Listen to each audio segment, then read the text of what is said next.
Well, hello there. Thanks for joining me. I am Dr. Jen, and this is my life as a landlord. At the moment, I am doing a lot of building permits on Maui of various types. Now, I say building permits, but there's a lot of things that go into building permits on Maui. After all, Maui is the third longest time to get a building permit in the United States. Honolulu takes the top prize. San Francisco is second longest and Maui is third longest. It's an average of 400 days, just over a year, to get a building permit on Maui.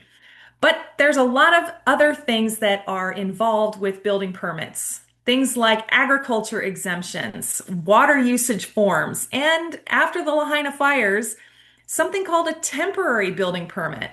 And I'm going to talk about all three of those today. So let's start with the temporary building permits first, and then I'll address the other two confusing issues. Now, there's a couple of things I'm going to show you, and I have 10 hyperlinks, 10 in the show notes. So I am going to share screen. If you are watching on YouTube at My Life as a Landlord, please make sure you're doing that because I am going to talk through some of the hyperlinks and they kind of spiral into other hyperlinks. So make sure you're watching. If you've got any questions about any of the items, you can at least get started with the hyperlinks that are in the show notes. But let's go on to temporary housing, tiny homes, temporary building permits.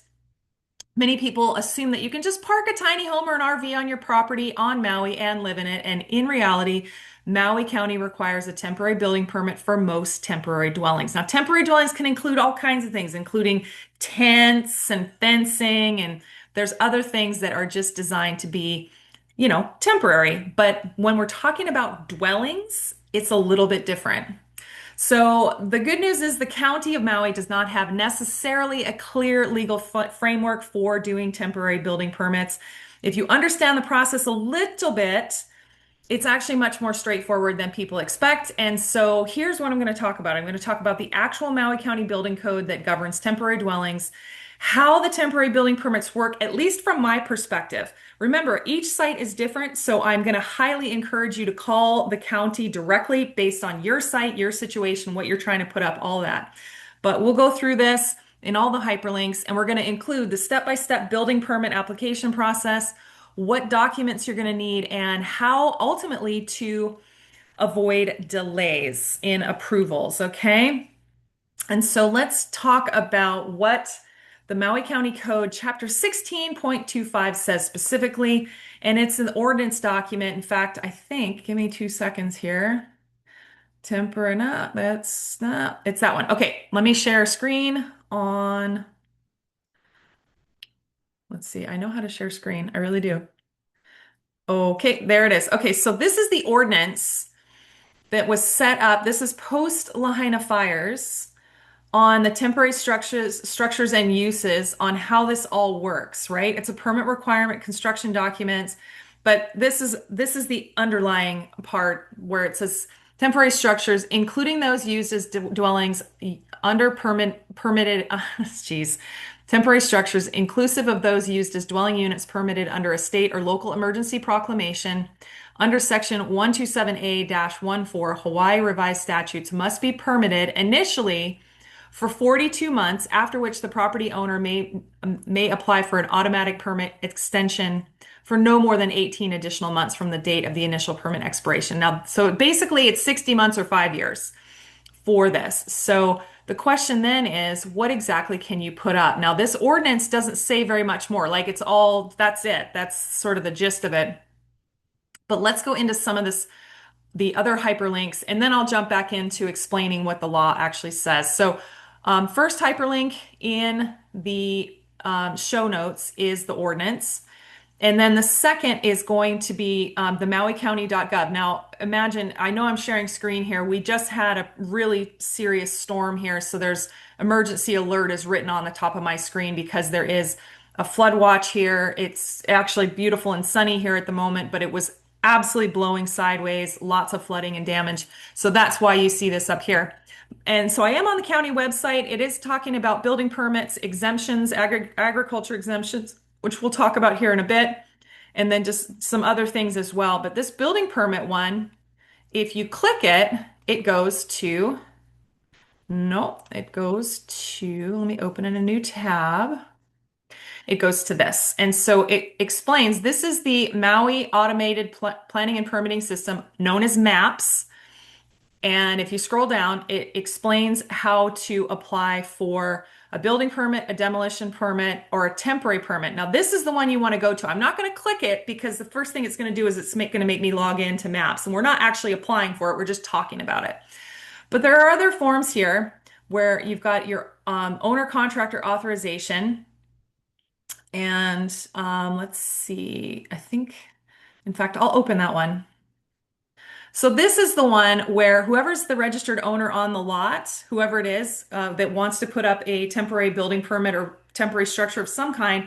So you've got your name, the address, and then the tax map key, which is your unique identifier. In other places, including Canada, you've got a PID, property identification number, whatever it is. And then you'd hit building permit here, and then your authorized applicants. Now, this is typically where people will click individual and they'll say Jennifer Salisbury. That's how it all works. But then you also have to put in who your contractor is. And my husband is a licensed contractor, and so often we'll put Mike in here. And then the owner will sign at the bottom. There's no building owner builder exemption for us because we are licensed general contractors. Even when we build our own stuff, Mike is still the contractor. We're not owner builders, right? And so there's a little bit in that. But you'll need one of these to apply for any permit, including temporary building permits.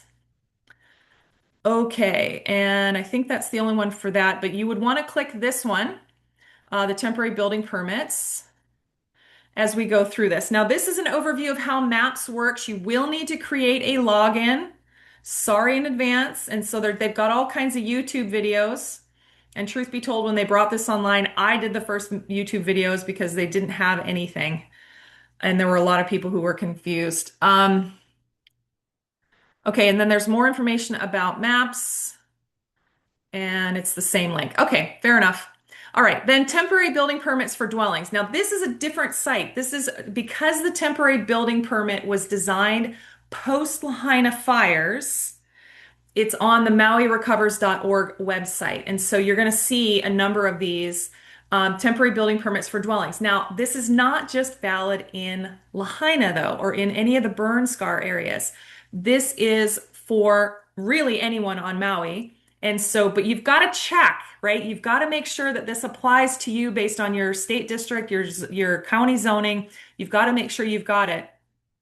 There is a great YouTube video that I've actually also hyperlinked separately. So if you just want to watch the video, you can watch it. But this is Jordan Molina, the head of public works for the county of Maui, is explaining how this works. So if you want to just fast forward through me today, watch this video, that's fine. But you want to view this checklist. Here we go. Steps to apply for a temporary building permit within the fire impacted areas. If you want to go in here, I think I've already got this. I do. So this one includes, because again, this is designed for the Lahaina burn area, debris closeout, which has all been completed in there. Site plan, floor plan, landowner authorization, which is the form I just showed you. Total value of the temporary structure, because of course they have to evaluate it because they have to know how to tax you and how to charge you for a building permit fee. So you have to include a valuation. Design professional electrical plumbing certification form. We'll talk about this here in a second. And then wastewater verification form. So it explains how to do this. Create a MAPS account. Submit the application online with all of the different forms that we just taught. All of this has got to be there, right? Floor plan, site plan, owner authorization. You've got to have your design professional certification there as well. And you submit everything into MAPS, and then you pay the fees, and then they're going to review everything, right? They're going to review of, is your site for this? How's it going to work? Is all of this safe? Do you have capacity for it? So there's quite a bit of information here on the mauirecovers.org website regarding temporary housing. Okay. And the next hyperlink I have is how do I initiate application for a temporary building permit? So you've got the site plan. So this talks about the details of what is needed. And especially if you are close to the shoreline, you will very likely be in what's called a special management area, which is a federal area of management. We'll call it management, coastal zone management. And so there are other items that will apply, including SHPD, which is State Historic Preservation Division. You want to make sure that if there are subsurface historic resources, including human skeletal remains, structural remains, anything historic on the parcel, you have to have a special permit for this to do any improvements, right? So that's kind of different on how this works. But here's the hard part. And this is the one that we're actually struggling with ourselves. But once we find the people to align with, things will be a lot easier. Because remember, Mike and I actually sell tiny homes on Maui. We actually sell them in Canada as well. But the temporary building, here it is, temporary structure building permit, design professional electrical plumbing certification. So here it is. This is a one pager that the County of Maui has created for whatever temporary dwelling you want to put on your property that these professionals are going to state is properly installed. Now, the weird thing is that they actually have to sign everything in advance, and then you have to submit it as a part of maps before you actually do this, which is weird because I've actually called the county. I call the county at least once a day. And in fact, today I called them 3 times. But you actually have to have these folks sign them as if it's installed because it's going to be installed, right? So, and it's just a very simple one pager, project name, and it could be Jack's temporary house, right? Tiny house. It could be the address. It could be some other name, but it's got to have some kind of a name. Could be the last name, something tiny home, Salisbury tiny home, whatever. Project address, that's your civil address. And then the tax map key, again, that's your number identifier. It's 13 numbers long. That goes in there. That's on your property taxes if you're wondering. And then you've got 3 professionals that have to sign this. So you've got an architect or structural engineer, you've got an electrician and these all have to be licensed in the state of Hawaii, right? Electrical and then plumbing. So for the architect and structural engineer, basically what they are signing is that everything is going to be in accordance with the Maui County Code for building construction and it'll be safe to occupy. They're also looking for safety items like standards of egress, fire protection, making sure that you've got anchoring. The biggest thing they're probably going to want to see is how are they anchored? They've got to be some kind of anchoring in there. And there's lots of ideas and detail on how they could be anchored. And there's a bunch of these that are in Lahaina, and they're anchored all kinds of interesting ways. But whoever's going to sign this is the one that has to provide the detail because it's their stamp, it's their detail that they're signing. So they've got a signed date, their license number, and their printed name. And then your electrical and your plumber. And it's the same thing. So they say, I certify that the electrical or plumbing work will be constructed and verified in compliance with either the electrical or plumbing code of the County of Maui to the extent possible and shall be safe and ready for use prior to connection to utility services. So you have to do this before that you're going to be able, if you're on grid, you can't tie into the grid until you've got your electrical properly set up. Even though we're submitting this document in advance, you still have to have it safe and ready to go before you actually tie into the grid. And same thing with plumbing. You've actually got to have everything set up prior to connecting to water sewer for plumbing, right? And the 2 fields here, you've got licensed electrical contractor, which will be the name of the company or the responsible managing employee. And that's what Mike is. Mike is a responsible managing employee for our company. And so if Mike was a licensed electrician, which he's not, but if he was, he would sign here, print his name, his trade name, which would be his company name, and then the contractor license. And then it doesn't necessarily mean that the right responsible managing employee is actually doing the work. And then this is the person who's actually doing the work, right? So you've got to have a contractor and then the electrician, and same thing for the plumber and the actual plumber who's going to do the work, right? But this is the key. If you've got the right people to sign off on who is going to certify your unit, your RV or your tiny home, this is the key document right here. I mean, you've got the other ones that are really important too, the site plan, your layout. If you've got manufacturer specs of your tiny home or your RV, that's very helpful as well. But this is where all of these people are basically taking the liability away from the county and they're saying, yep, you know what? I certify that this dwelling is going to be safe. That's what that is. Okay. So this is the one we're struggling on too right now. So just I'll put that out there. Okay, couple more hyperlinks for you. This is the YouTube video directly on YouTube of Jordan Molina explaining the temporary dwelling structures. It's 6.5 minutes long. It's a quick watch. So if you're interested, watch that. Now, the other two hyperlinks I'll get into in a bit. This is regarding the water use calculation, and how the new water usage form works, and then agriculture exempted buildings. We're going to talk about all of that here in a minute. But in the meantime, I'm going to leave this on the screen. So if you happen to be watching on, actually, I'll move it to the other one. Move it down here because there's a lot of there's a lot of information about, what is a temporary dwelling unit? Can I place it? How does it work? All of that. But let's jump it back into here. I started talking about what the law actually says for these temporary dwellings, temporary building permits. And so historically, let's talk about pre-fires. Historically, temporary structures were limited to 180 days. Basically, 6 months, that's all you got. And then everything had to be moved, including any services if you put any in, because so nobody ever did it, right? Because why would you put in temporary services for 6 months and spend all that money unless there was a real need for it or real reason, right? But of course, Maui County passed the ordinance that we referred to first.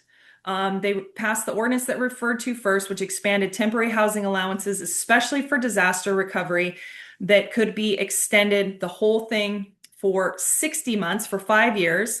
But again, temporary dwellings must comply with fire and life safety requirements. And this is really important. You really do need to have a building permit to do this.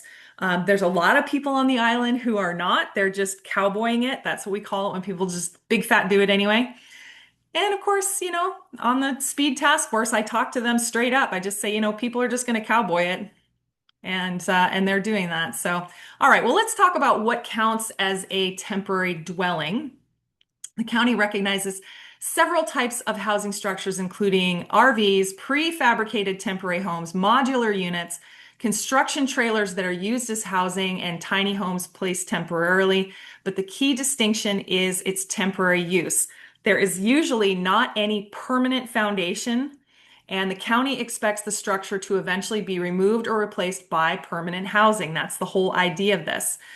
But the temporary units must show that they meet fire safety requirements, utility connection rules, and setback and spacing requirements. You can't put an RV, 5 feet from your house or right on the property line. They're not going to let you do that unless you're cowboying it. But that's a different story. So if your parcel is in special management areas, then there's going to be additional items.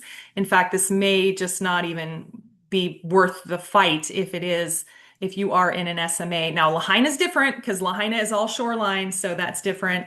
We'll just leave that there.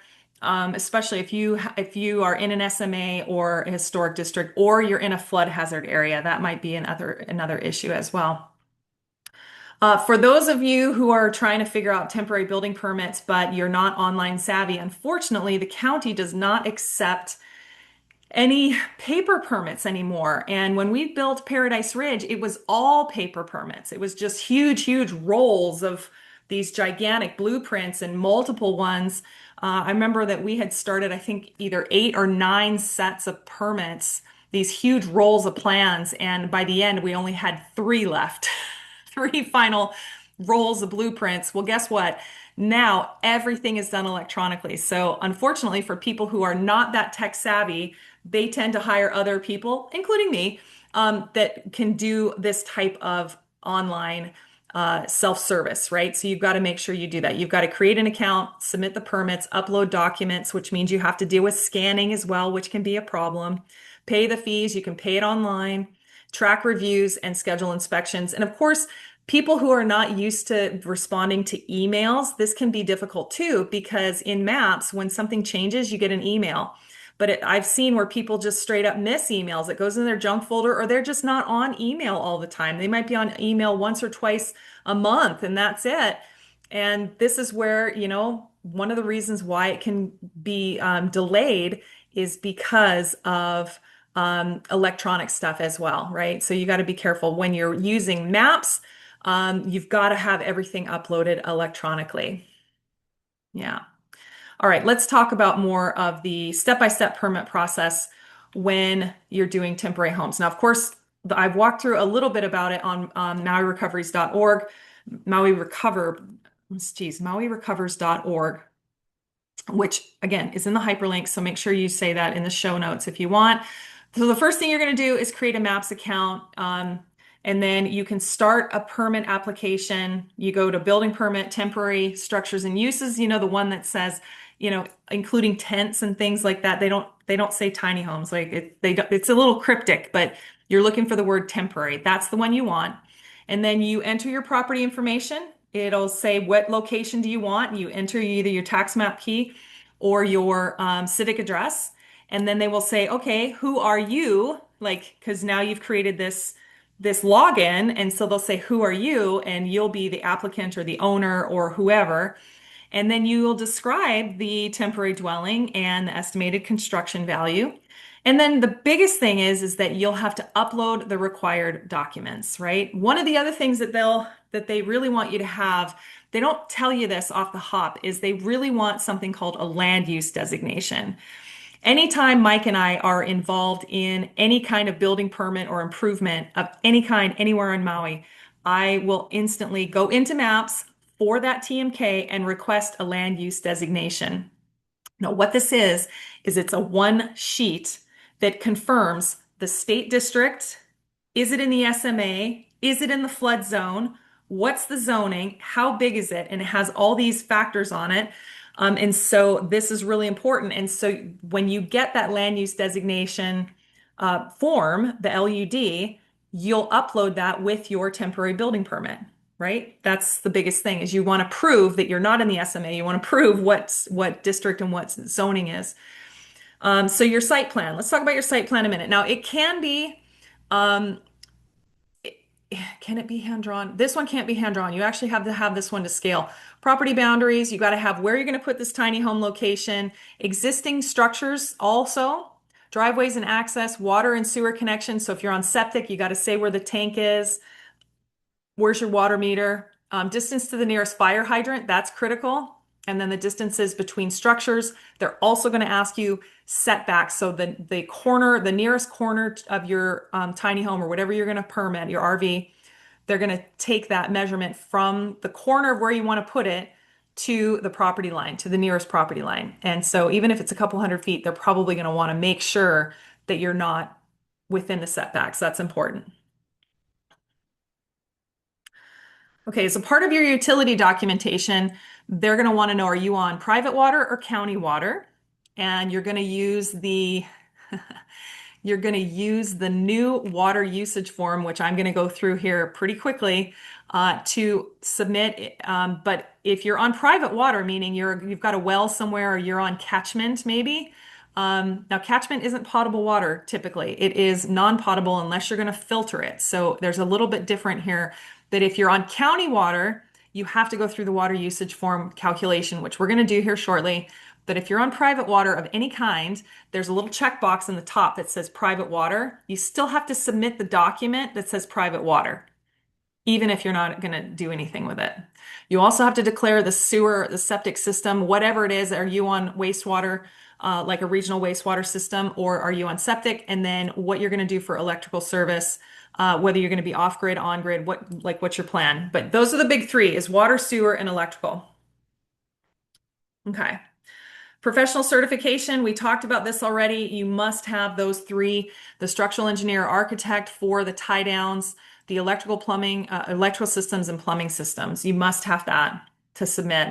And then once you upload all of that, you'll have an initial review. The intake reviewers will review, make sure you've got everything clear, that there's no labels missing, no documents missing. And if you are, they'll kick it back. You won't even go into reviews. They're going to kick it back to you first and say, hey, you forgot this, you need this needs better, you need to take your site map and put your TMK on it. There'll be a bunch of things, but you've got to at least get into intake. And then once you receive the invoice for the building permit review, which is not very much. Typically, it's, 100, maybe or $200. We'll see. Typically, it depends on the evaluation, how big the fee is. I've seen it as low as $70 and I've seen it as high as 300, but you've got to pay the invoice before it will actually get distributed for reviews to the different departments on all the places that it's got to go. Um, Okay, how long the approval takes? They're saying it takes between 2 and 3 weeks. Now, admittedly, I have not done this start to finish yet.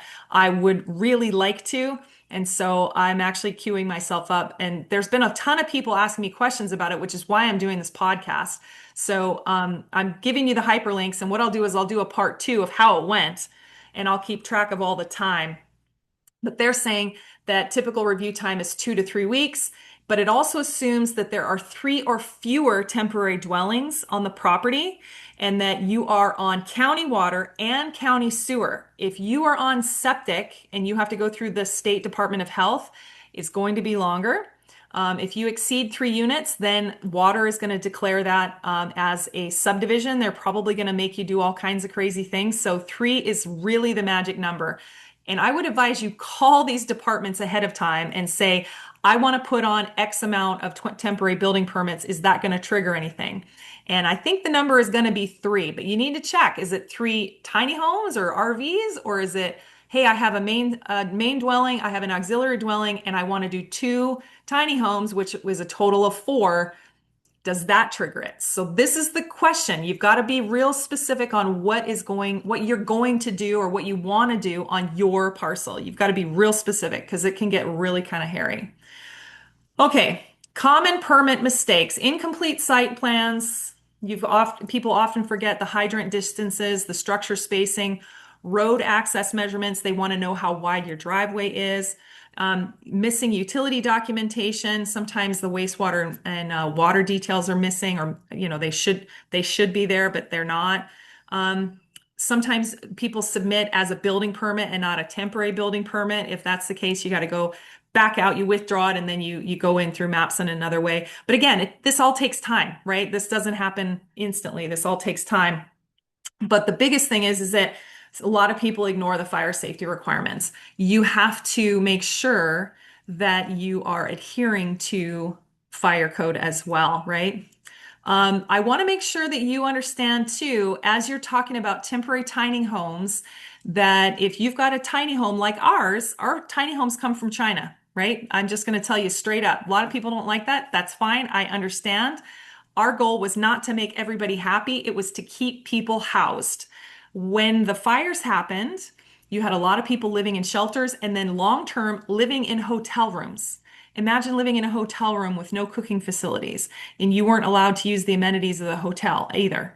And so you're basically caged in there, and kids are trying to go to school, people are trying to go to work. It's a little bit crazy. So our biggest thing was to get as many tiny homes as we possibly could to Maui, find a place to set them up and get people housed and get them back to a normal quality of life.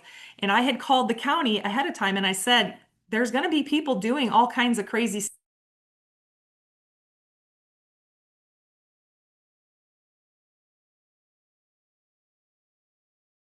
They created that certification form that you saw, the 3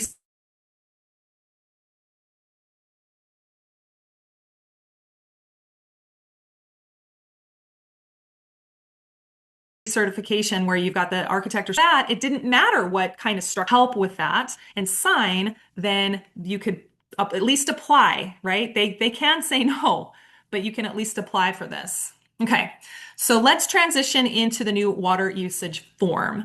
As a part of the temporary building permit and any building permit, you're going to have to submit a temporary water form. And now before 2026, the county required a different calculator. They actually made you do this cryptic worksheet of by fixture, like every toilet, every sink, every washing machine, dishwasher, any water fixture had a little value, and then the water meter. And so you had to do this crazy calculation and then convert it to GPM. I mean, it was just crazy. And it didn't make sense because it was acting as if all of these were on the whole time, all the time. That's not how it is. So, the biggest thing is, let me make sure I've got this. Yes, here it is. So I'm screen sharing. So if you're watching on YouTube at My Life as a Landlord, I'm going to screen share the new water usage calculation method that they just rolled out. In fact, I got multiple texts the first week of January going, "What is this? How do we do this? What do you know?" So there's a bunch of frequently asked questions along the side. And it talks a little bit about, water bill, who it applies to, Lahaina residents, and then there's a bunch of calculations. So I'm going to just go through a little bit of this, and then we're going to go through a couple of examples, okay?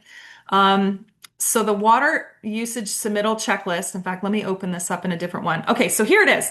So regardless if you're applying for a temporary building permit or regular building permit, this is the box you're going to check. Please check this. If this is a private water use, it's not connected to county water. You would check that. You still have to fill out the project name. If you have an account number there, like if you already have a water meter or something, here it is, building permit number, property address, and then your tax map key. Make sure you put all your numbers in there. And don't worry, I get them wrong all the time. They kick it back and go, "Jen, you're off by one box." Okay, fine. I'm human. But if you go through this, it goes, check the boxes appropriate for the permit application type and the included materials.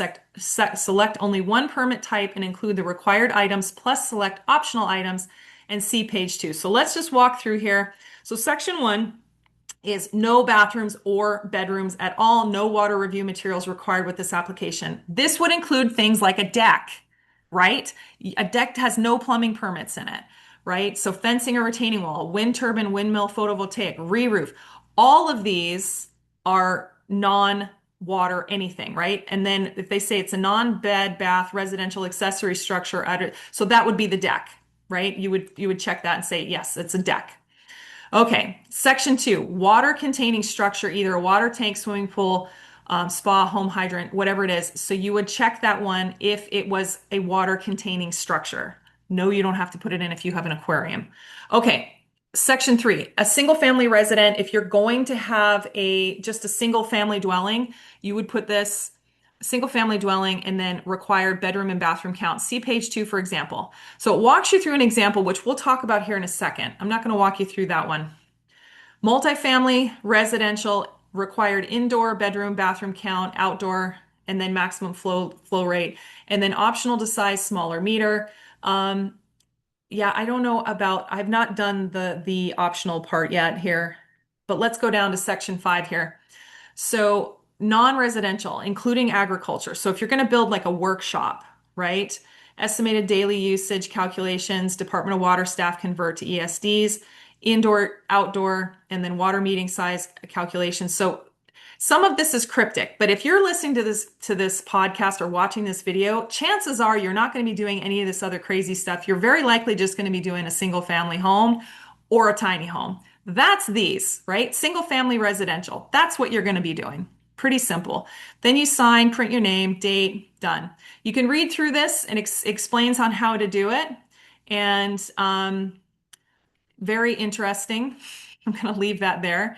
But let me walk you through like a new permit. And the biggest thing is what spawned me adding to this podcast was we had some friends over and they said, "Jen, there's a lot of people who are confused because previously they did the water calculations by fixture.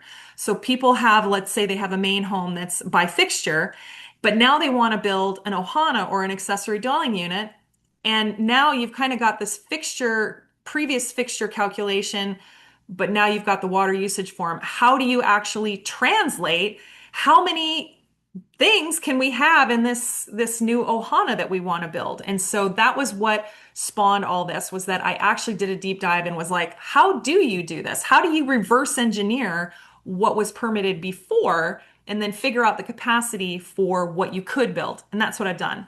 Okay. So what we're doing here, let's say you want to build a new ohana in this scenario I just talked to you about. You have a main house dwelling that was built using the old old water fixture count worksheet, and you've got a 5/8 water meter. Okay, so the 5/8 water meter, I'm still sharing my screen here. I'm going to jump over to the water use calculation by the way, ESD is now equivalent single dwelling ESD, and it's water demand, measured as a standard daily count, and it's equal to approximately 300 gallons of water per day, represents the estimated daily use of a typical home based on the number of bedrooms and bathrooms. We're going to talk about all of that here in a second, right? Bedrooms and bathrooms. Okay, so if you've got what do we say? We've got an existing main house, oh, I was talking about the meter. Okay, so your 5/8 inch meter, according to there, it says up to 2.5 ESDs. 2.5 is your number. Okay. Larger meters are larger ESDs, but these ones typically 3/4 inch or higher are typically involved with either multifamily or agriculture. So typically you're going to get a 5/8 water meter if you're on, a parcel of some kind with county water, that's not like multifamily, right? Okay. So if you have a 5-bedroom, 2-bath house, now there is a cute little calculator in the center of the screen here. So if you have a 5-bedroom, 2-bath house, calculate the ESDs. Estimated ESD comes up as 1.1.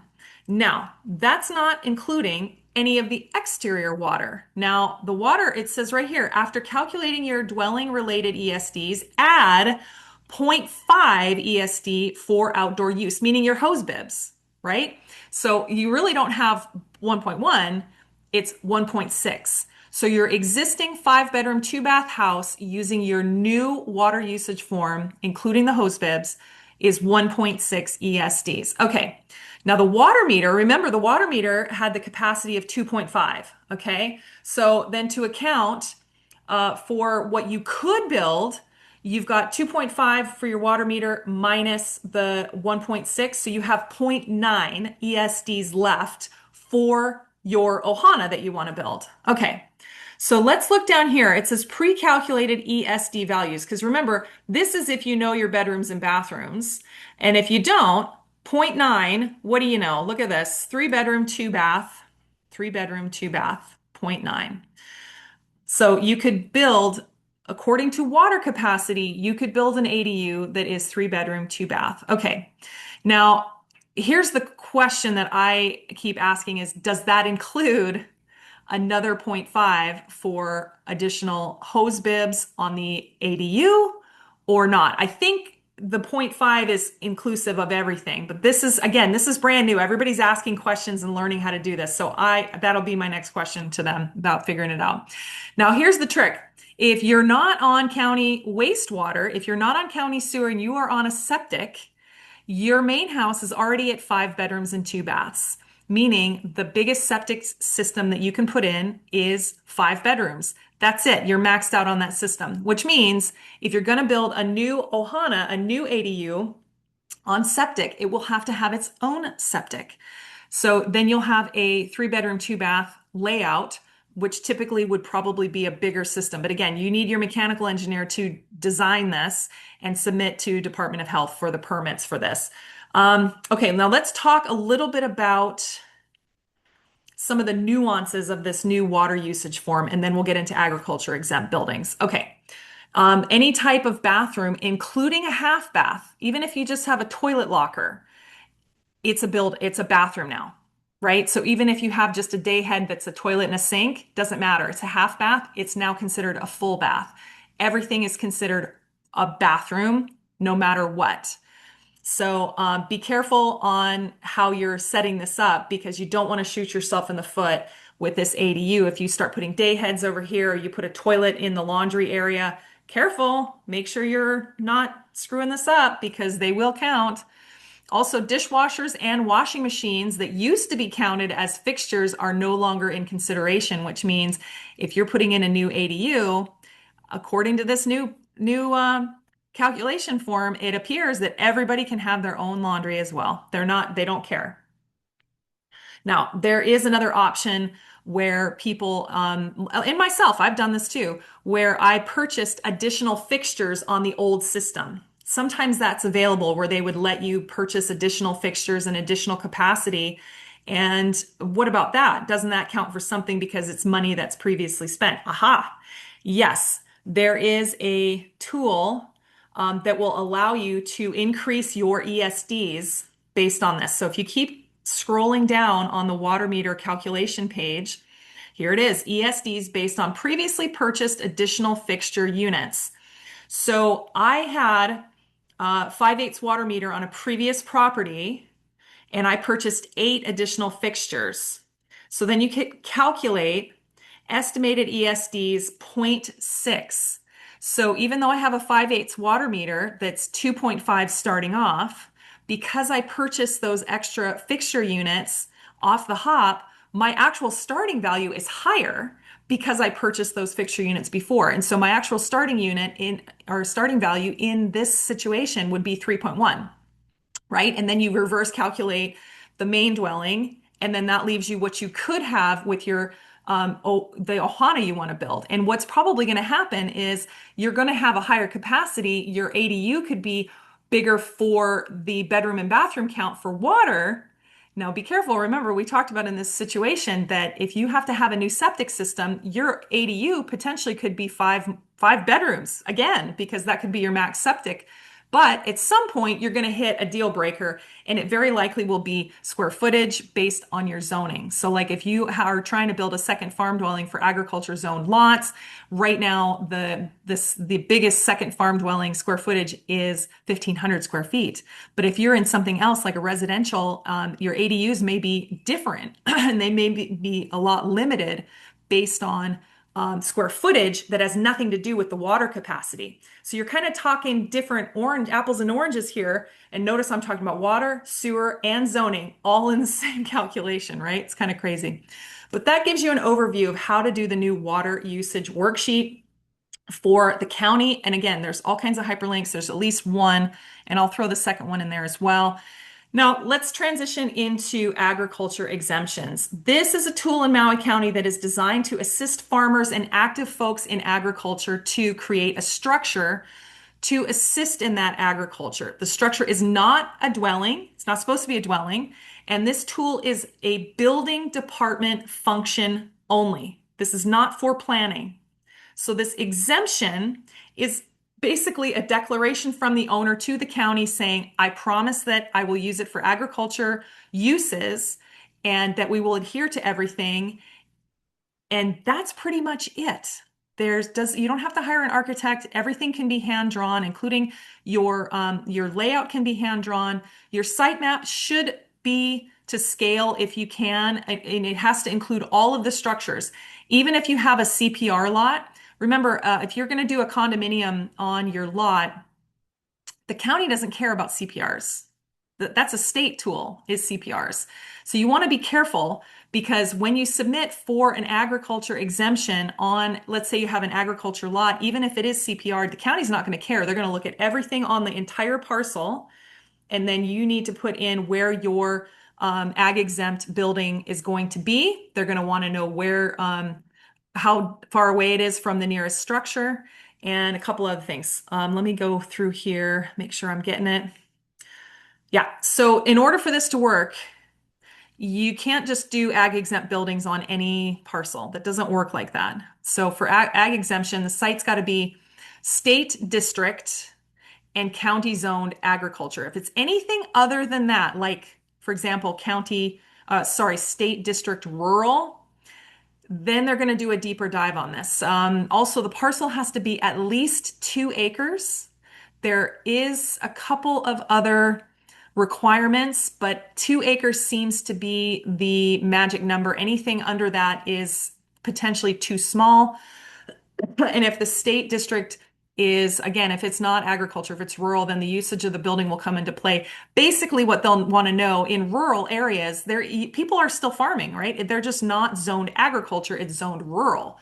But the rules are different. But if you say, look, I have horses, I need a place to store dry food and a tack room for my horses, they may look at that differently based on your usage. They're going to check your property taxes and make sure you have an ag exemption on your property taxes, which proves that you're farming, right? They have all these little tricks.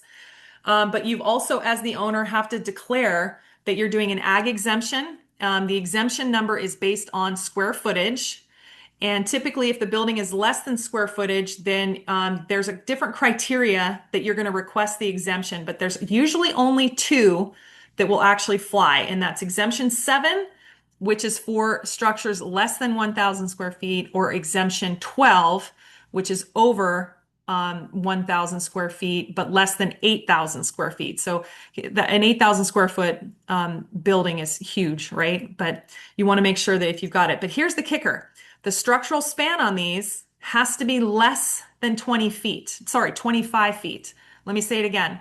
The structural span, the open span between the structural columns has to be less than 25 feet. Even if it's 24 feet and 11 inches, it cannot be 25. It has to be less than 25. That's important because if you don't, you can still have the building. You just have to apply for a building permit. It's not ag exempt. Okay. Distance from the nearest structure must be at least 15 feet, which you can note on your site plan.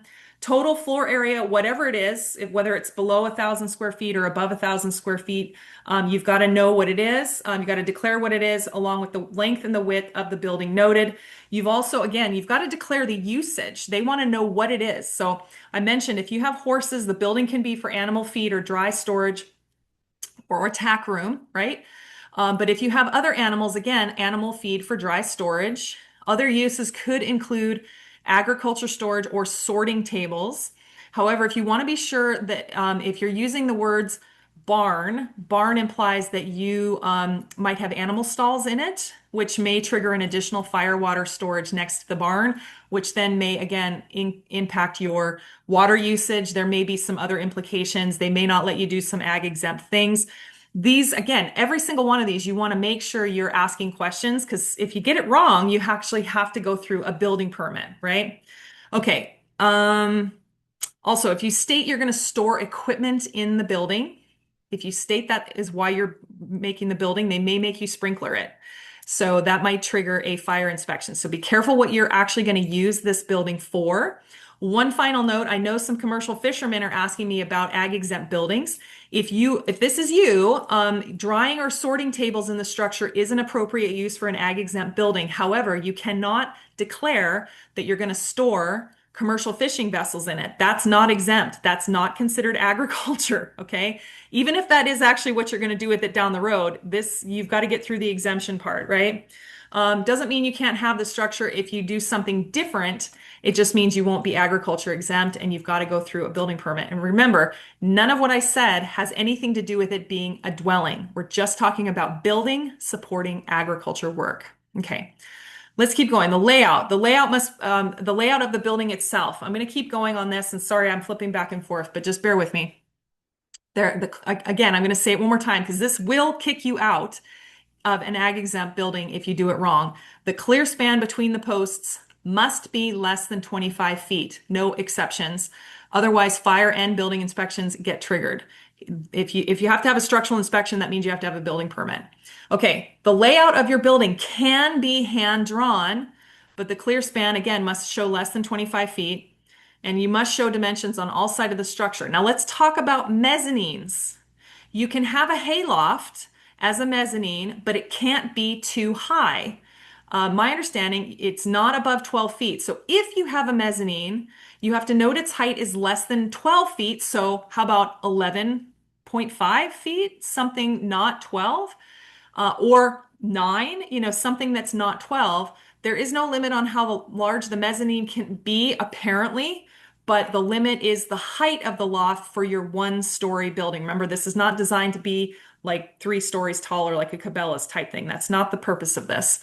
Okay, on the layout itself. So if you've hand drawn a layout, you want to make sure that you've got the TMK of the parcel, the owner's name, and the agriculture use of the building on the layout sheet. Even if it's completely hand drawn, you still have to write all those things.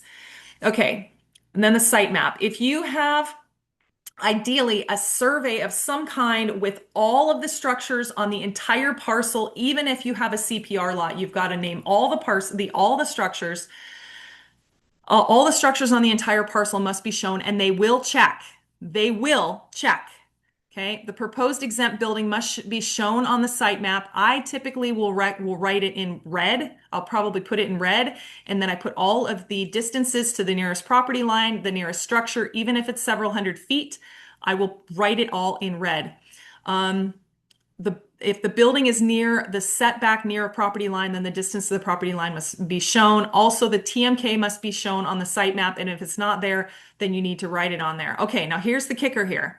You cannot do an ag exempt request after the fact. Cannot do it. It must be done in advance, and they will check. They will check, okay?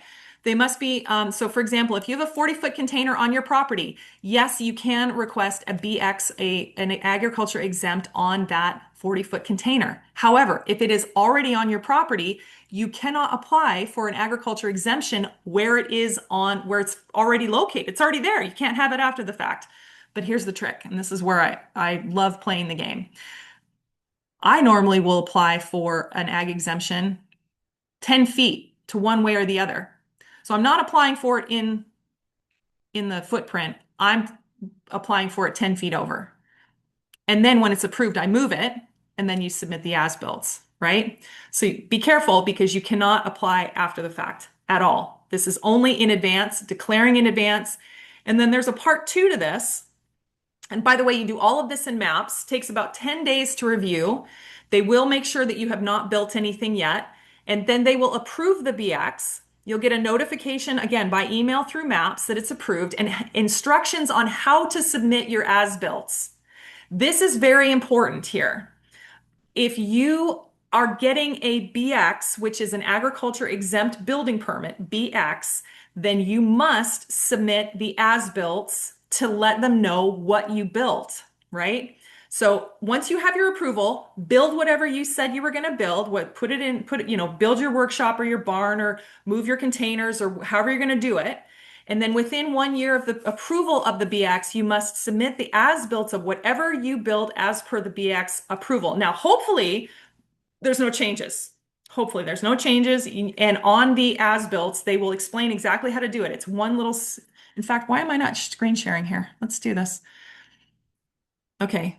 Here's the as-built. Here, let's do the owner authorization first. And then we'll go into, so this is the owner's, again, you are declaring that this agriculture exempt building is for agriculture use. Okay. So project name, civic address, tax map key. This looks very familiar, right? Except this one is for the agriculture exemption. A little different. Okay. And then owner's certification. Remember, normally on a building permit or a temporary building permit, that would be for the contractor.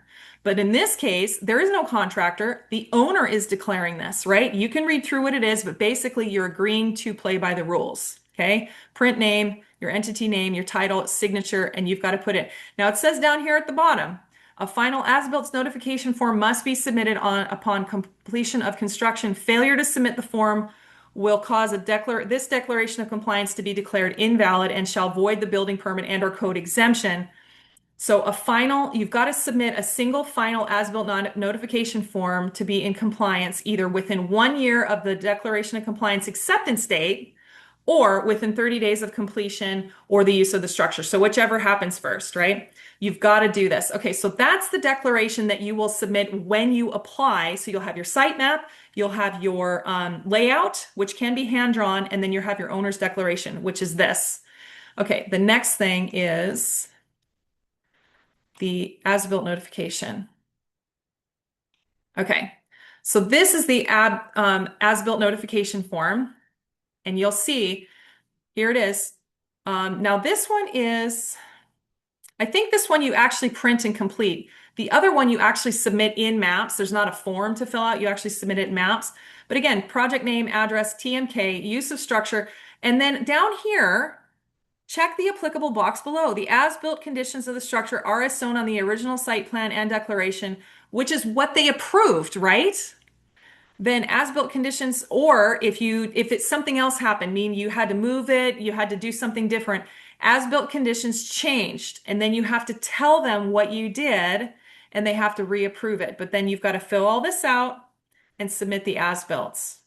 Okay, so that's how you do it. Okay. Oh, I went on that one. So that's your as-bills. Now, there's more resources in here. This is actually how to do it. So this is the HRS 4688, Agriculture Buildings and Structures, the exemptions for the building permit and building code requirements. Now, again, this is a building code exemption. It is not an exemption of electrical, plumbing, or planning department. Very important that you understand that. This is different because it is a tool to bypass building code. So if you get one of these and you start building a dwelling, which I've seen people do, you can apply separately for an electrical and a plumbing permit later, but you have to be careful because people are watching and they will have enforcement involved. That's always fun. So make sure your ag exempt buildings are actually exempt. So you can read through some of these of what you can build, but the exemption criteria are down here, and they have a bunch of definitions here. Where is the exemptions here? Hmm. Client standards and submitting. Hang on a second, I can't find the exemptions. Um,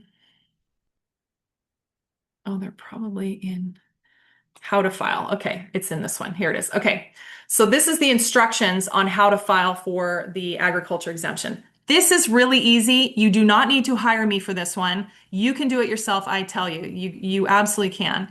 But if you want to hire me, I'll do it for you. That's fine. Um, so it'll talk to you about how this all works, electrical and plumbing, other permits not required, post-construction requirements. Look familiar? We've already gone through this. Okay, so exemption requirements, and then at the very bottom, these are the exemption list. Now, the two that you're looking for is either 7 or 12. So you can read through this. I bet that a lot of these aren't going to apply. They might, depending on what you're doing, right? A single standalone recycled ocean shipping container or cargo container used as non-residential commercial buildings and properly anchored. Almost like a temporary building, right? Almost. But again, this is designed for agriculture use. Okay, so then this is units, this is item 7, one-story masonry or wood-framed buildings or structural span of less than 25 feet and a total square footage no more than 1,000 square feet, including farm buildings. Now, there is a question about can you use steel buildings because it does say one-story masonry or wood frame buildings. Yes, you can use steel buildings. And how do I know? My parents sell these steel buildings and my husband puts them up. That's how I know, right? So you've got if and we figured this out that saying, look, if you're going to apply for a BX, an agriculture exemption, your structural span cannot be more than 25. And so they'll specifically design it for 24 point whatever, some not 25, right? So this one is for and it has a list of a bunch of the uses, right? This one is for buildings that you're applying for exemption of less than 1,000 square feet. And then 12, and again, you can read through all of these. Then 12 is for over 1,000 square feet, but not more than 8,000 square feet. Okay, same, same, same. Okay, I'm going to stop sharing and I'm almost done talking with you. Okay, but again, the biggest thing for the ag exempt is it's not after the fact, and you cannot do an after the fact, and you must do as-built. If you don't do your as-built, they can rescind the declaration, and then whatever you had is no longer valid. Either you have to move it, or and apply for a new BX and then move it, or you have to apply for a building permit. So, like, you have to do the as-built, and you can see they're not that hard, right?